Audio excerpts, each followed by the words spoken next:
Iya, alhamdulillah. Oke, assalamualaikum warahmatullahi wabarakatuh. Nama saya Arif.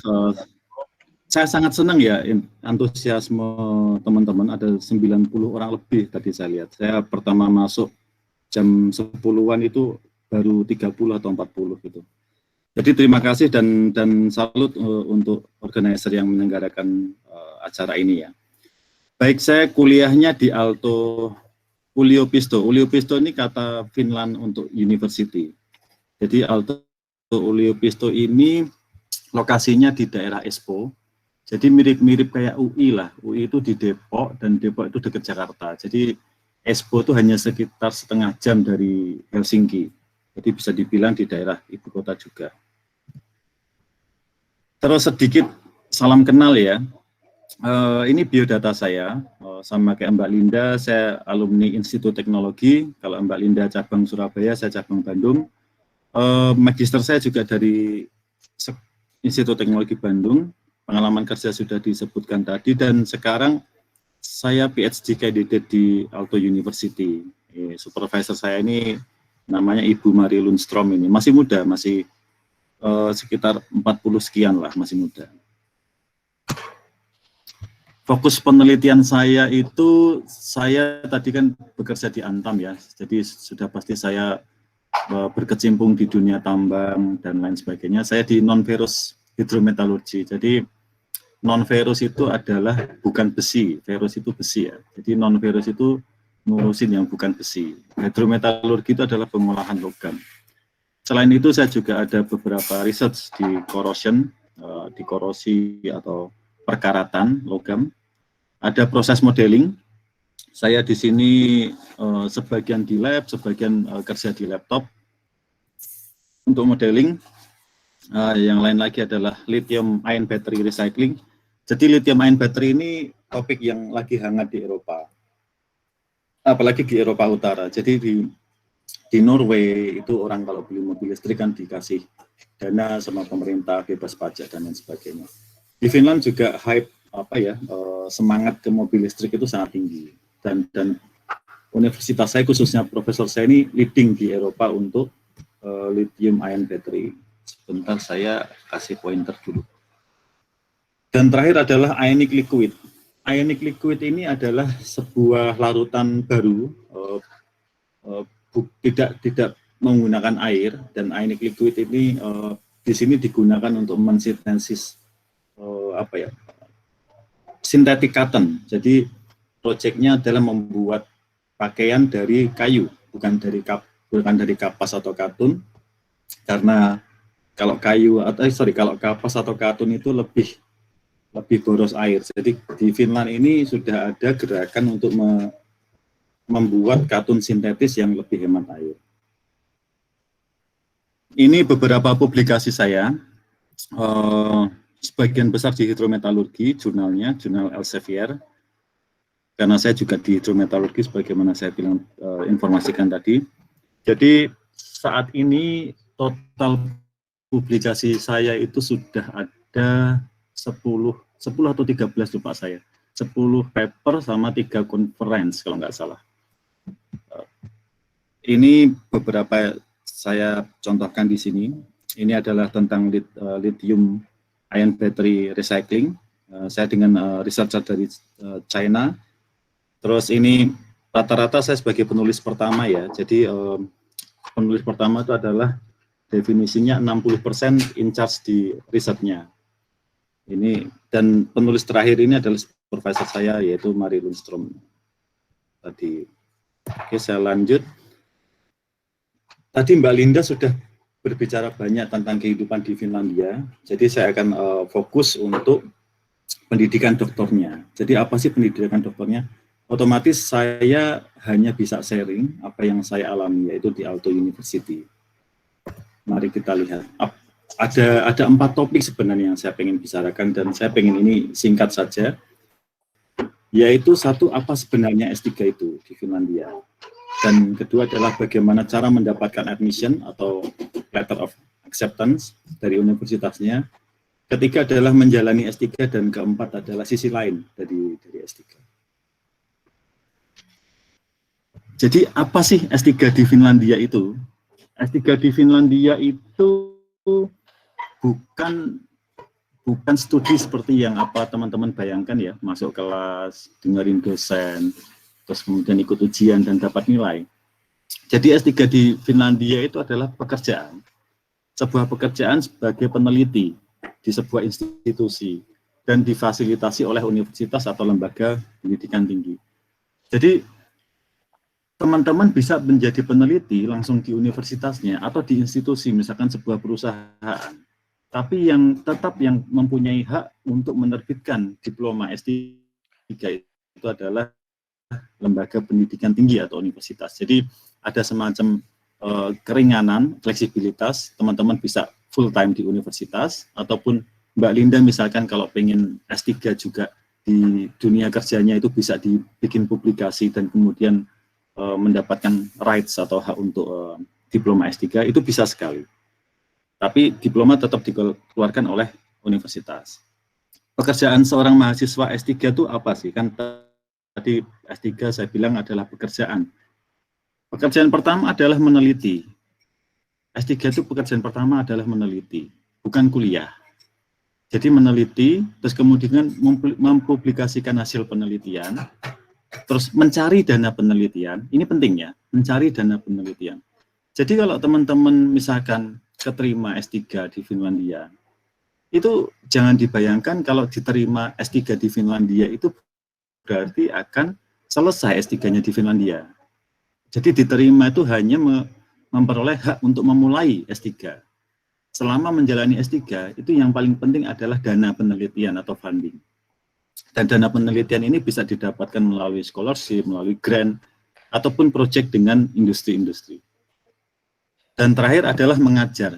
Mengajar ini kalau di universitas saya, di Aalto, itu alokasinya harus 5% dari total jam kerja. Jadi setiap minggu saya harus mengajar 5% dari jumlah jam kerja yang saya sepakati dalam kontrak dengan Aalto. Saya pada tahun pertama saya menjadi asisten di lab. Jadi itu juga dianggap sebagai mengajar. Setelah tahun pertama, tahun kedua, ketiga, dan 4, saya beberapa kali dipercaya untuk mengambil kelas. Jadi mengajar di depan kelas untuk master kelas, dan kemudian beberapa kali saya mengambil exchange student. Jadi selama summer itu ada exchange student dari Perancis, saya pernah ada satu exchange student dari Turki. Itu juga dihitung sebagai pengajaran atau dalam jam kerja. Hasil akhir S3 itu adalah disertasi. Disertasi itu ada beberapa bentuk di sini. Yang saya tahu ada 2 kalau di universitas saya, yaitu satu adalah monograf. Monograf ini adalah sebuah hasil penelitian yang ditulis menjadi satu buku, dan itu tidak harus diterbitkan. Jadi itu hanya dilaporkan ke universitas, dan kita akan diuji atas monograf itu, apakah kita betul-betul yang mengerjakan itu, apakah kita betul-betul memahami dan mengerjakannya dengan benar. Itu adalah monograf. Monograf ini kelemahannya, kalau misalkan waktu kita defense atau sidang S3, dan kita gagal membuktikan metode yang kita gunakan adalah baik, ataupun gagal membuktikan kalau kita mengerti, itu kita akan gagal S3. Yang bentuk lainnya adalah kompendium. Kompendium ini merupakan disertasi yang merupakan bendelan atau kumpulan dari publikasi ilmiah. Publikasi ilmiah diperlukan dalam sebuah disertasi yang sifatnya kompendium itu adalah minimal 4 publikasi di jurnal internasional. Dan tadi saya bilang saya sudah menerbitkan 10 publikasi loh. Kenapa kok Mas Arief kok nggak lulus, nggak defense? Jadi 4 publikasi yang menjadi kompendium ini mereka harus memiliki keterkaitan antara satu dan lainnya dan membentuk story. Jadi banyak waktu kita melakukan penelitian, kita itu dituntut oleh sebuah proyek mengerjakan sesuatu yang story-nya itu agak keluar dari topik disertasi kita. Itu tidak bisa dihindari karena mereka yang menyediakan dana dan lain sebagainya. Hal-hal seperti itu bisa terjadi.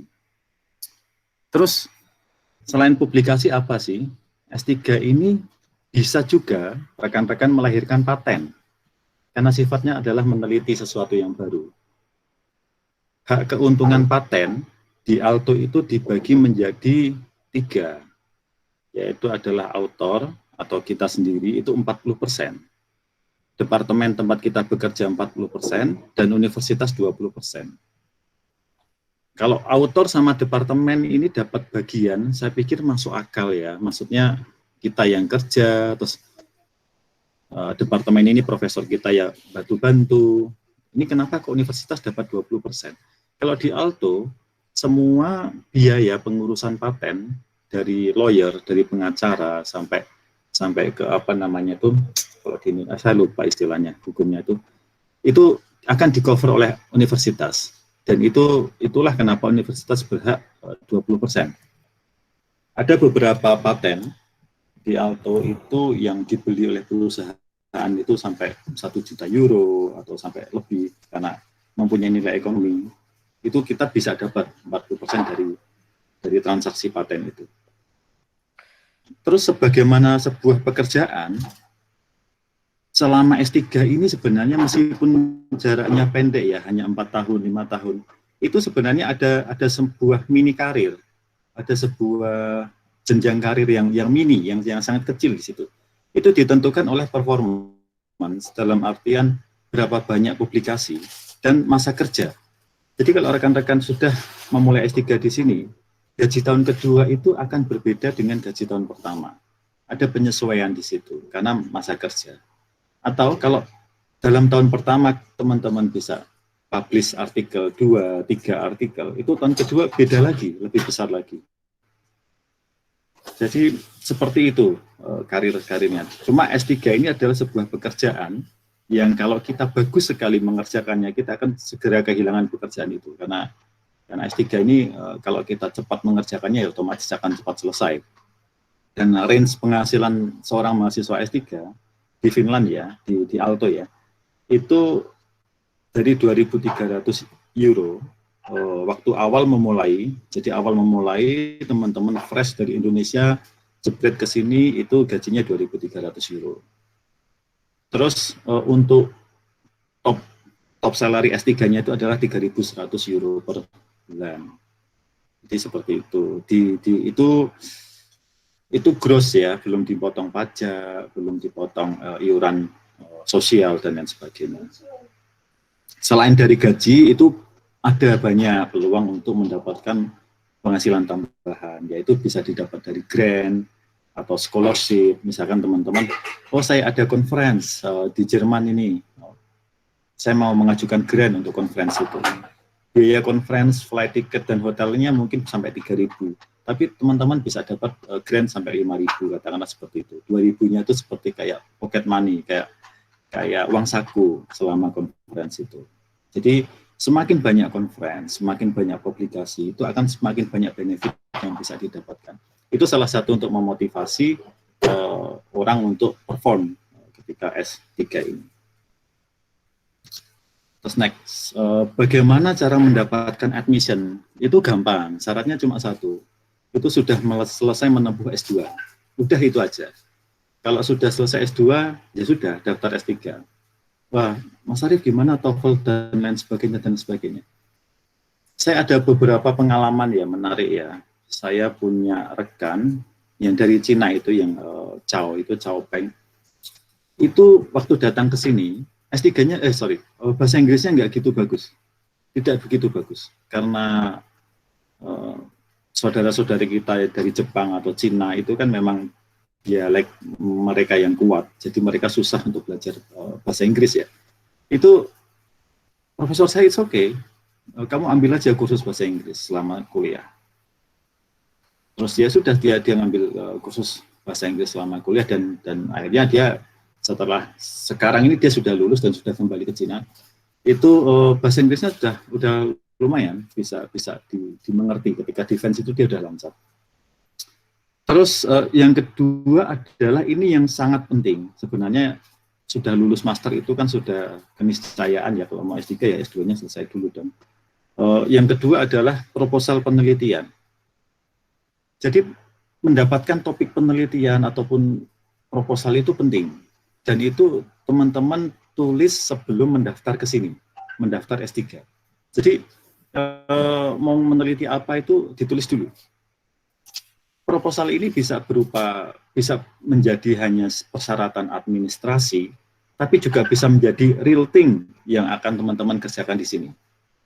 Maksudnya kalau ini bisa jadi proposal hanya sebagai administrasi karena profesor kita pengen lihat, oh anak ini bisa tahu apa yang mau dia lakukan tentang hidrometalurgi, tapi profesor nggak punya funding untuk mengerjakan hal itu.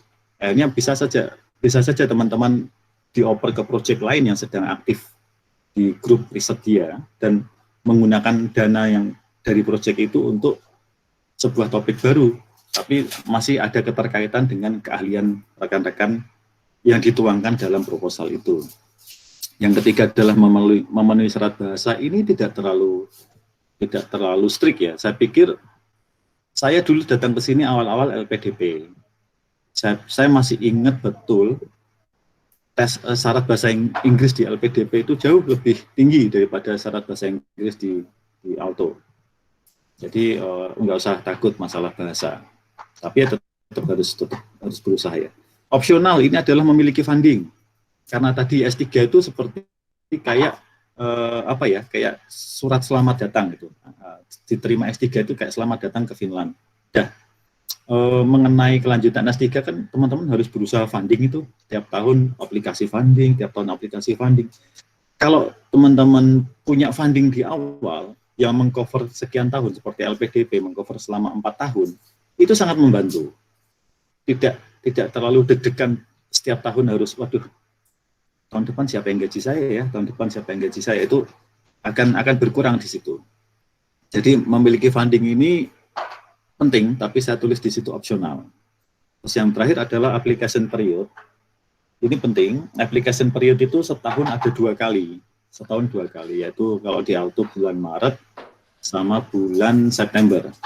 Jadi ya Maret sama September. Sekarang kayaknya lagi buka itu, Dan pendaftaran doktoral degree memang hanya bisa dilakukan di application period ini, jadi tidak bisa dilakukan sepanjang tahun ya. Terus application period ini hanya pendaftarannya. Tapi begitu teman-teman diterima, mau ke Finlandnya kapan itu gampang, terserah. Mau musim dingin, mau musim panas, mau musim ini terserah. Tidak ada syaratnya harus segera memulai risetnya. Hanya saja clock is ticking kan, fundingnya tetap berjalan. Terus teman-teman harus segera memulai ya, kalau segera mungkin ya lebih baik. Terus menjalani S3 begitu sampai ke sini, yang pertama dilakukan adalah mendiskusikan kembali dengan profesor. Are you serious mau lanjut ini profesor gitu? Atau punya saran yang lebih baik gitu. Itu harus ada semacam agreement, dan agreement itu harus dituangkan dalam study plan teman-teman. Jadi dan itu ditandatangani kedua orang, yaitu kita sama profesor kita. Jadi tidak bisa agreement-nya itu hanya berupa lisan, itu tidak bisa. Terus memenuhi penelitian segera mungkin, meski menunda rencana memenuhi kredit ya. Untuk S3 ini di Aalto University itu masih ada SKS sayangnya. Jadi ada SKS itu atau kredit itu ada 40 kredit yang harus dipenuhi. Pemenuhan kredit itu tidak mutlak harus melalui kuliah. Pemenuhan kredit itu bisa dilakukan dengan book exam misalkan. Misalkan teman-teman profesor saya mau membaca buku karangan Shakespeare ini, nanti kalau di sastra nanti saya book exam dari ini aja. Itu kalau profesor setuju bisa. Terus gimana kuantifikasi dari book exam ini ke kredit? Itu setiap 21 jam waktu yang kita habiskan, itu kita dapat 1 kredit. Katakanlah jadi untuk membaca sebuah buku, misalkan kita bilang, Profesor saya baca buku ini butuh 210 jam, atau sekitar berapa hari kuliah, setara dengan berapa hari kuliah. Saya bisa dapat 10 kredit enggak? Ya bisa. Jadi asal ada negosiasi di situ bisa. Saya waktu awal-awal sebelum sebelum anak ketiga saya lahir di sini, itu saya banyak kuliah. Saya banyak kuliah karena saya penasaran ya, kuliah di luar negeri itu gimana sih, terus S3 kok nggak harus kuliah, waduh sayang banget gitu. Akhirnya saya banyak ambil SKS seperti how to create your business, communication, leadership, ya, kuliah-kuliah yang umum, yang itu saya banyak ngambil dan rasanya cukup unik, meskipun bebannya itu saya pikir lebih berat dibanding SKS yang saya rasakan di ITB dulu ya. Terus setelah anak saya lahir, saya nggak ada waktu untuk itu. Akhirnya saya banyak book exam. Jadi kadang-kadang saya nggak masuk kerja, saya di rumah aja baca buku. Terus nanti book exam. Tapi tetap ada jadwal yang disetujui dengan profesor. Jadi beliau tahu kita di rumah juga kita tetap progres dengan studi kita. Terus untuk rekan-rekan yang S3-nya itu tentang penelitian ya, tentang publikasi, bukan monograf. Untuk publikasi saya sarankan selalu penuhi 3 pos. Ini dari pengalaman saya. Jadi ada 3 meja yang harus kita isi. Satu adalah meja yang di lab untuk penelitian. Kedua adalah meja kerja kita, yaitu nulis paper. Dan ketiga adalah meja publisher, mau Elsevier, mau siapapun, itu harus ada. Jadi ada satu topik yang kita sedang meneliti di lab, ada satu topik yang kita menulis di laptop kita, ada satu topik yang sudah kita submit, dan itu kalau bisa harus dipenuhi terus. Karena di publisher seperti Elsevier itu proses review paper bisa memakan waktu 3-6 bulan. Dan itu kemungkinan 6 bulan ditolak, dan itu sering karena mereka kan mendapatkan beberapa paper dari seluruh dunia ya. Jadi lebih sering ditolaknya daripada enggak. Alhamdulillah saya ditolak cuma 1 atau 2 kali gitu. Iya, 2 kali saya ditolak. Tapi biasanya sih alhamdulillah selalu alhamdulillah lancar ya.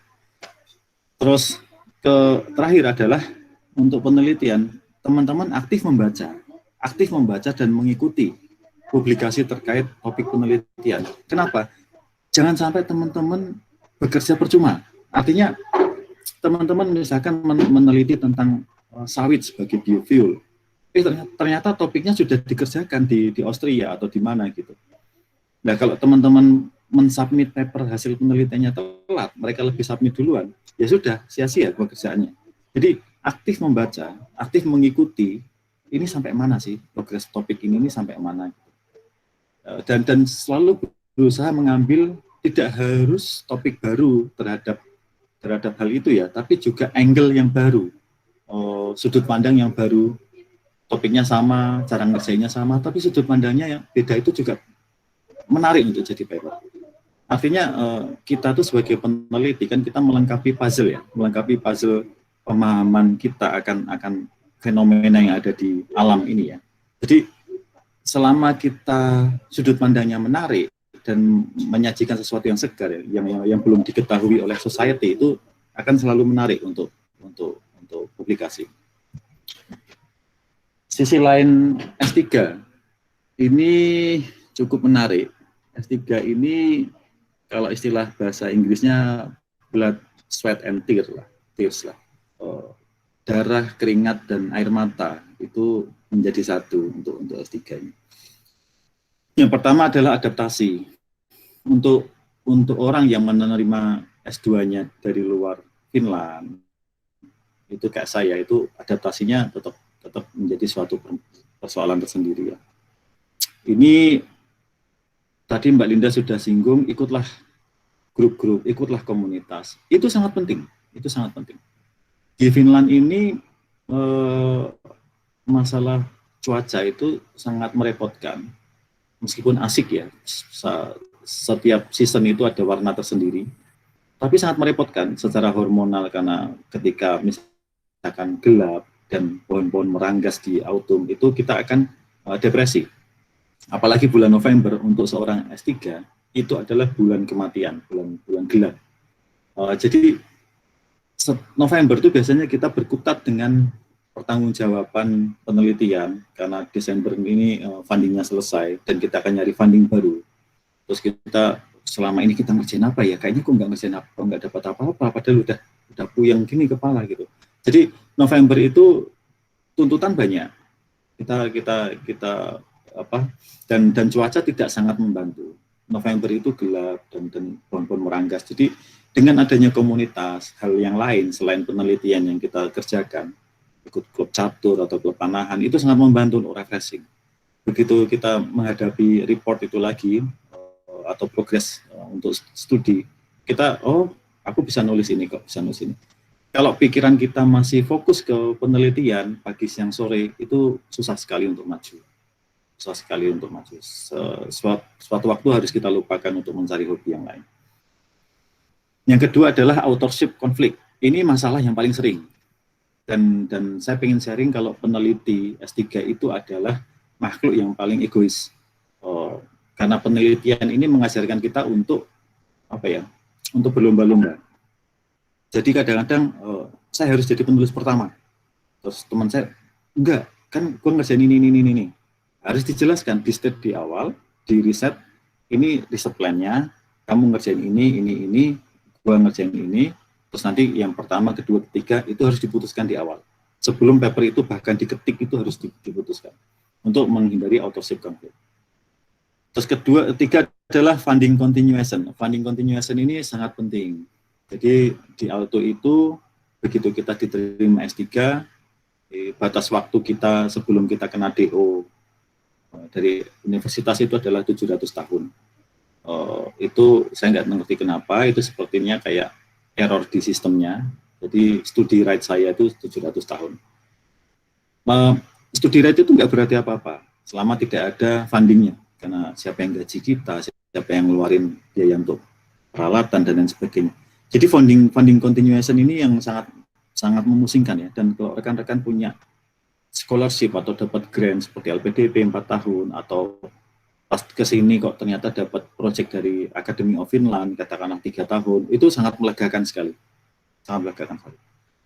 Yang keempat adalah impostor syndrome. Impostor syndrome ini sindrom yang dimiliki semua peneliti, tidak bisa kabur kita. Jadi impostor syndrome ini adalah sindrom merasa bahwa topik penelitian kita tuh nggak bagus.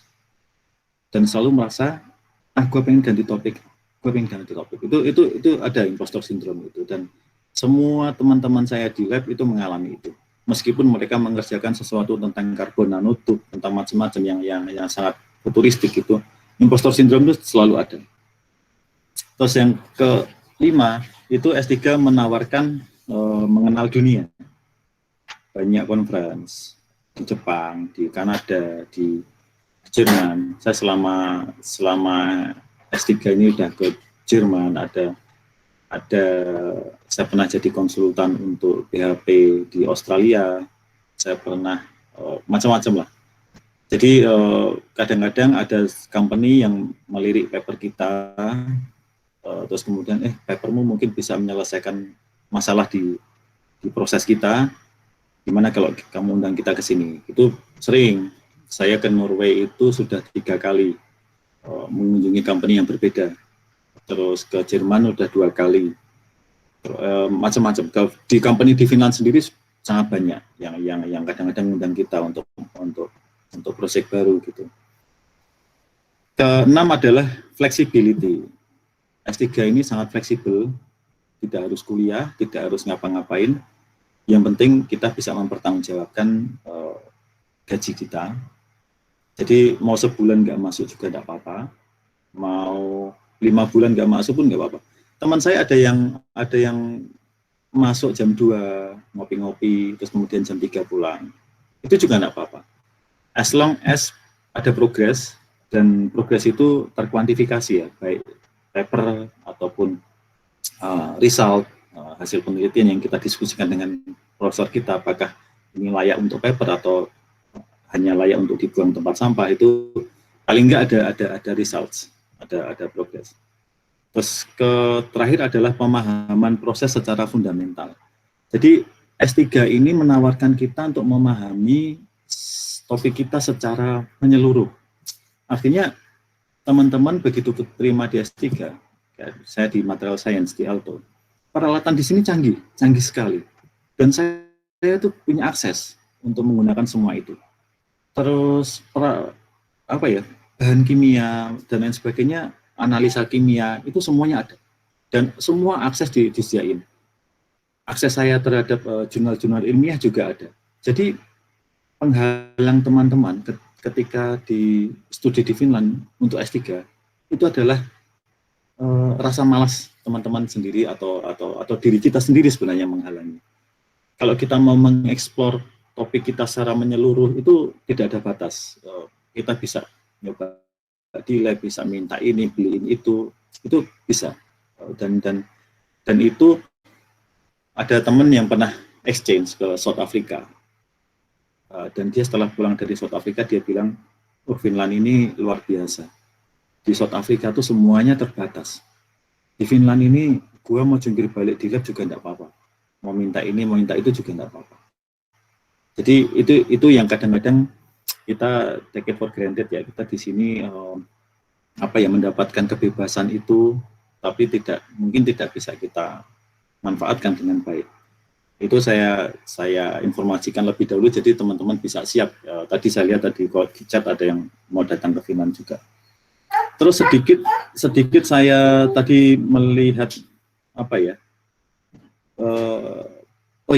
di Finland ini untuk studi teknik itu secara society juga universitas di sini lebih mengarah ke empirical studies. Jadi kalau teman-teman mengharapkan topik riset yang sangat novel gitu, yang sangat baru gitu, tentang cloning atau tentang nuklir, itu mungkin agak susah. Mungkin Jepang atau Amerika atau Jerman mungkin tempat yang lebih cocok. Di Finland ini topik studi itu lebih ke empirik dan lebih bisa diaplikasikan ke real life gitu. Yang saya rasakan seperti itu. Saya pernah membimbing teman saya membuat proposal S3, anak ITB juga, adik kelas saya, ke grup saya sendiri. Saya bimbing dia, kamu bikinnya ini. Oke mas, ini. Terus akhirnya jadi proposalnya. Terus dia komentarnya gini, mas proposalnya kok sangat detail ya. Kalau dari teman-teman di Jepang itu proposal sedetail ini itu bisa lahir setelah 6 bulan di Jepangnya sendiri. Ini memang harus sedetail ini ya nyiapinnya.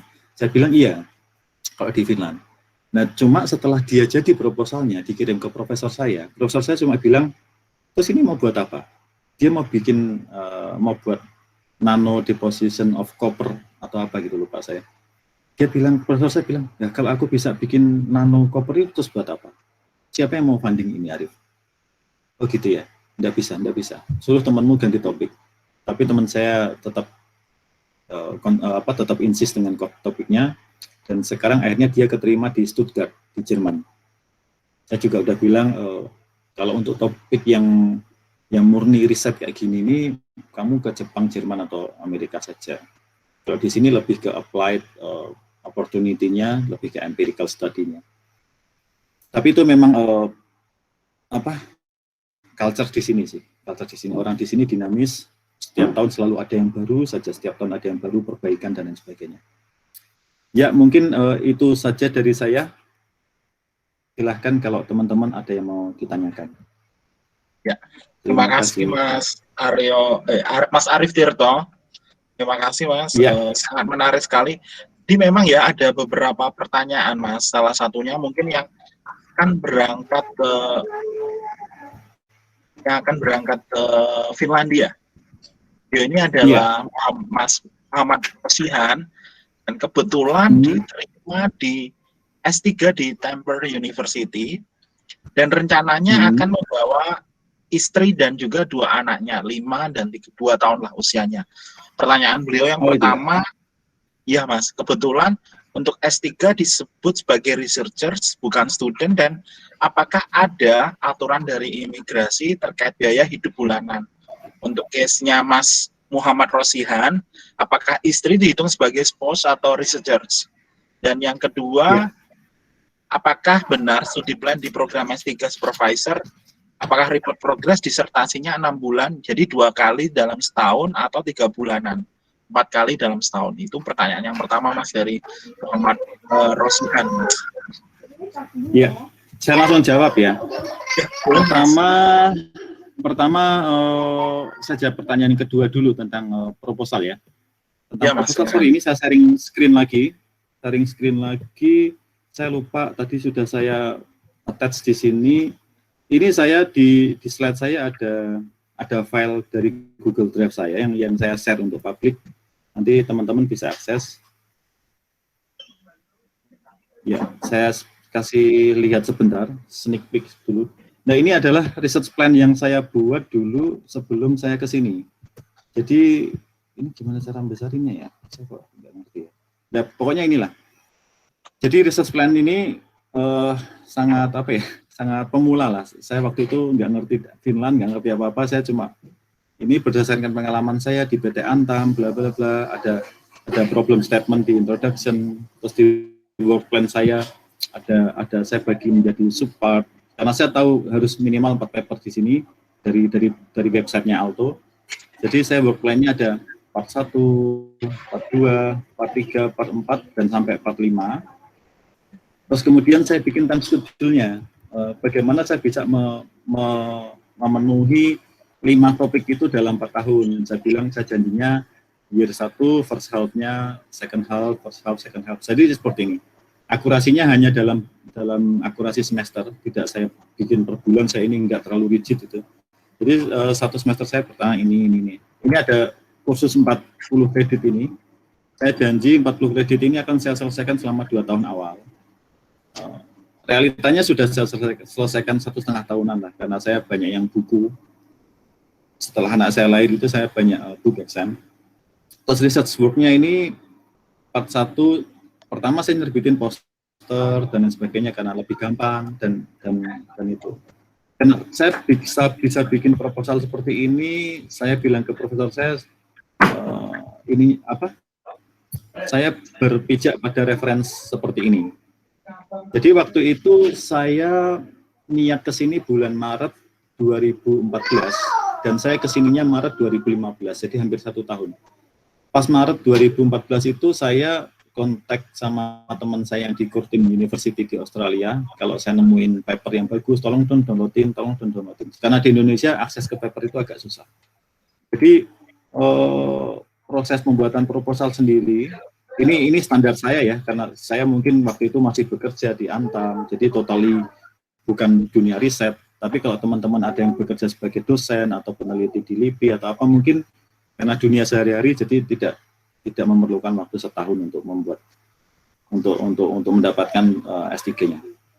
Terus mengenai reporting ke profesor sendiri, setiap tahun kita ada namanya development discussion. Development discussion itu kita sama profesor diskusi progres apa saja yang kita buat dan apa alasannya, kenapa kok telat, kenapa kok ini, itu ada di development discussion. Dan waktu saya kesini sendiri, ya hal yang pertama yang dibilang profesor saya adalah minta maaf. Profesor saya bilang, Arif, sorry itu anak saya teriak-teriak ya. Arif, saya minta maaf kalau nantinya kamu akan di-cut dari grup ini. Loh, kenapa? Ya kalau kamu tidak ada progres, kita terpaksa nge-cut kamu, meskipun kamu punya beasiswa LPDP dan lain sebagainya. Jadi seperti itu di ini. Terus saya hentikan presentasinya. Terus pertanyaan yang kedua adalah istri. Pertanyaan pertama adalah istri ya tadi. Saya jawab selanjutnya. Kalau S3 itu di sini kita karena dihitungnya bekerja, kita akan dapat permit A. Nah, kalau student itu permitnya B. Dan ada kamera. Ya itu terus sorry itu saya menyinggung. Pertama iya. Jadi bisa dapat A, bisa dapat B. Jadi tergantung permit dan keluarga kita tuh mengikuti permit kita. Kalau kita dapat permitnya A, ya keluarga kita dapat A. Dan kalau kita B ya B. Dulu waktu awal ke sini saya dapat permitnya B. Selama 1 tahun, 2 tahun pertama gitu dapat permitnya B. Terus kemudian berubah menjadi A. Bedanya adalah permit A itu, mungkin Mbak Linda bisa mengoreksi. Permit A itu bisa mencari kerja, kalau permit B itu untuk student, untuk belajar. Dan akses ke social welfare-nya juga permit A lebih luas. Jadi permit A itu bisa dapat tunjangan macam-macam. Kayak istri saya dapat tunjangan tidak bekerja karena dapat permit A. Anak-anak saya juga dapat tunjangan anak-anak. Jadi setiap anak di sini itu dapat tunjangan sekitar 100 euroan lah, sekitar itu. Tidak sama persis.